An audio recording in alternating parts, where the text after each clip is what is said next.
ready to dive deep? Because today we're exploring some seriously cool ideas about Jesus as the light. Light. Yeah, we're looking at this sermon based on John's gospel, you know the one? Right. And it's amazing how it connects like belief and ministry and even how we understand God. That was pretty deep.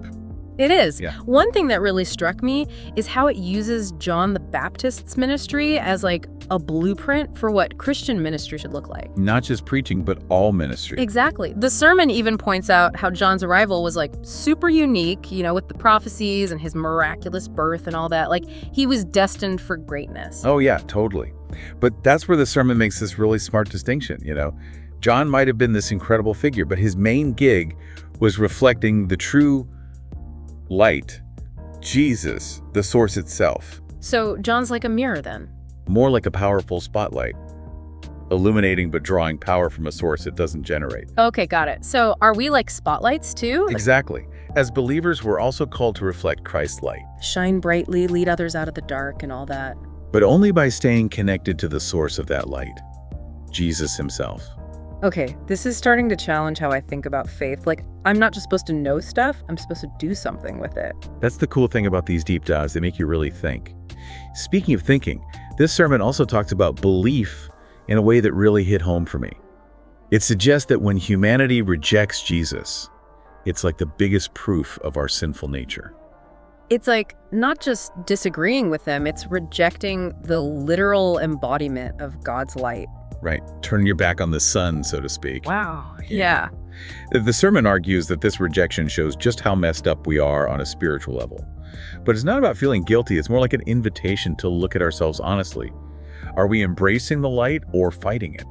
Man, that's a question I need to think about. This whole light and darkness thing is making me see stuff in a new way. It's a pretty powerful image, right? And the sermon goes on to talk about the amazing transformation that happens when we believe. It says we actually become children of God, not just followers. Yeah, I noticed that phrase too, children of God. It's way deeper than just being a fan. It's like becoming part of a family. Exactly. The sermon brings back that light metaphor here too. It's like how light wipes out darkness. Belief kind of recreates us. We see ourselves and the world in a whole new light. So it's not just about seeing the light, it's about being changed by it. You got it. Okay, ready for a potentially controversial idea. The sermon says that God is a savior at his very core. Yeah, that might rub some people the wrong way. We usually think of God as a judge first, you know, the one who decides who's good and bad. And the sermon pushes back against that limited view. It stresses that God actively desires to be in a relationship with us. He doesn't just want to judge, he wants to rescue us from the darkness. That makes you wonder, if God's all about saving us, how much choice do we actually have, you know, about believing? It's a big question. The sermon touches on this idea of being born of God, hinting that there's a divine element involved in our ability to believe. Like some kind of divine spark that makes it possible. Maybe. It doesn't lay it all out, but it definitely leaves us with something to ponder. Well, we've only just dipped our toes into this sermon. I'm really eager to see how John the Baptist's ministry, you know, with all the evidence and stuff, fits into this bigger picture of light and darkness and belief. Absolutely. There's a lot more to unpack there, especially about how John presented evidence for his claims about Jesus. Okay, so we've established that John the Baptist, you know, voice crying in the wilderness, this guy, he's held up as this model for ministry. Right. But like, practically speaking, what does that even mean? I can't exactly rock the camel hair and start baptizing people in the river. Well, that's where the sermon gets really interesting. Good. It goes beyond just the image of John and looks at how he did ministry. And it wasn't just about, like, giving rousing sermons. It was about the evidence he presented. Yeah, think of it like a lawyer building a case for his client. Okay. Except in this case, the client is Jesus. So it's not just saying, hey, Jesus is the light, and calling it a day. It's about showing people why they should believe it. Like, show me the receipts. Yes, exactly. The sermon even uses legal terms to describe John's role. He's like a witness in court, giving testimony to prove the truth about Jesus. Interesting. So is it saying that we should be doing that too? That's what the sermon suggests, yes. Okay, so how does that, like, translate to real life? Well, think about it this way. Okay. If you're talking to a friend about your faith, Yeah. you can't just throw out Bible verses or, those Christian catchphrases. Yeah. You need to be able to explain why you believe what you believe. It's like having a reasoned faith then, not just blind faith. Exactly. And the sermon says this evidence doesn't have to come just from the Bible. Oh. It can be personal experiences, answered prayers. Oh, okay. Like those moments where you see God working in your life. Yeah. Or in the lives of others. Yeah. Anything that points to the reality of Jesus. I've had those conversations where I get so caught up in trying to win the argument with logic and stuff. But maybe what I should be doing is just sharing how Jesus has impacted my life personally. It's powerful because it's authentic. True. And the sermon says that when we share our faith this way, genuinely and backed up by our own experiences, Yeah. we're actually part of God's plan of salvation. Wait, really? Yeah. It ties back to that verse, how will they hear without a preacher? Oh, right. The sermon is saying that God uses our words, actions, our lives to draw people to him. I never thought of it like that. Like we're all part of this chain, Exactly. reflecting light into the world. It's a beautiful image. It is. Okay, let's shift gears for a sec and look at how the sermon describes the nature of Jesus, Okay. the light himself. One thing that stood out to me is how the sermon says that Jesus isn't just a light. He's the true light. Not like a lamp or a flashlight, but like the origin of all light. That's a good way to put it. It's the difference between a star and a glow stick, Perfect analogy. One has real power, the other is just a cheap knockoff. And that's the point the sermon is making. Okay. Jesus isn't just one of many wise teachers or prophets. Right. He's in a category all his own. So he's like the ultimate source of truth. Exactly. He's the ultimate revelation of God, the one who illuminates all of reality. So are you saying that before Jesus came along, humanity was stumbling around in the dark? Yeah. And then he comes along and it's like, boom, the lights are flipped on. That's a great way to put it. Okay, I like that. But here's where I get tripped up. What's that?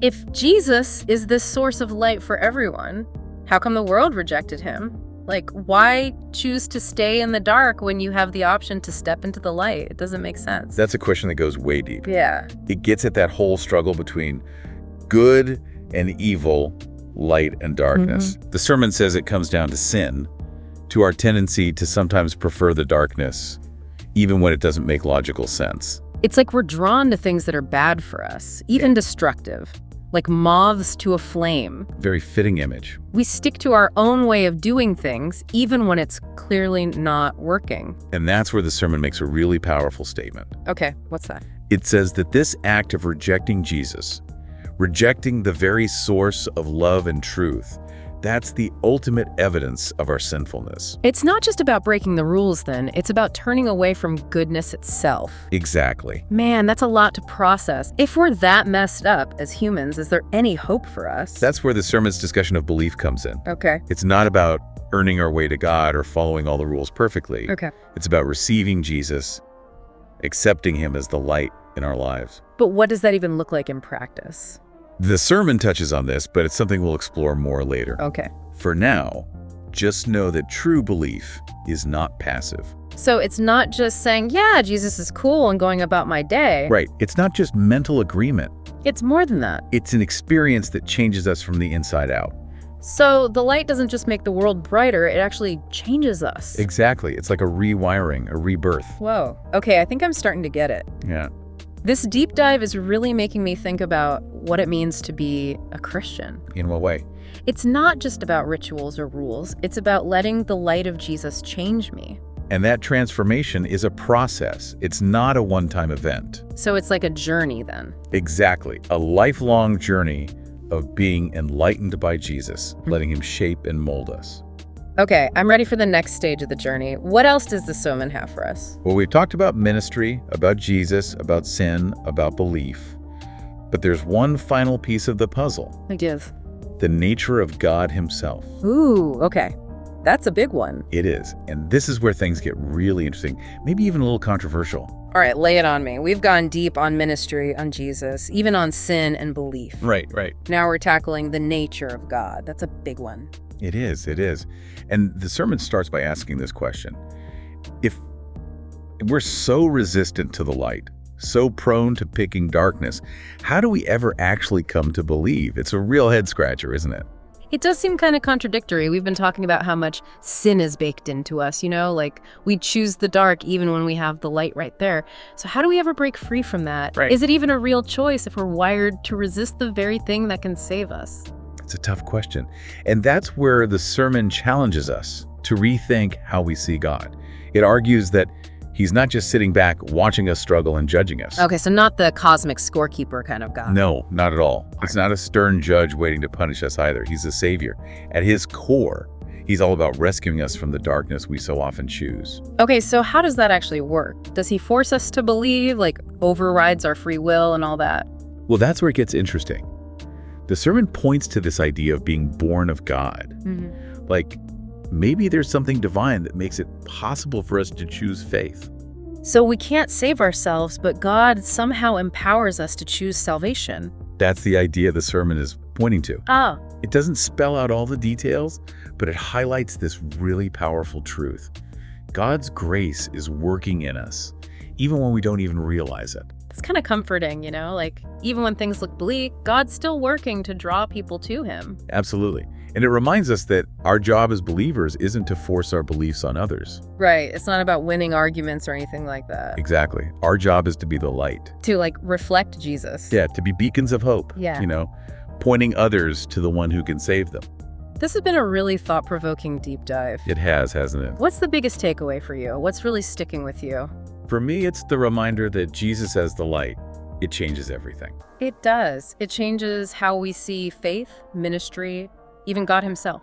And that metaphor of light, the way it ties everything together, just brilliant. It's like that thread that runs through the whole story, Right. Something we can carry with us even after this deep dive is over. Well, folks, we've explored some pretty profound ideas about Jesus as the light, We have. how it changes our understanding of everything. But like all our deep dives, this is just the starting point. There's always more to discover.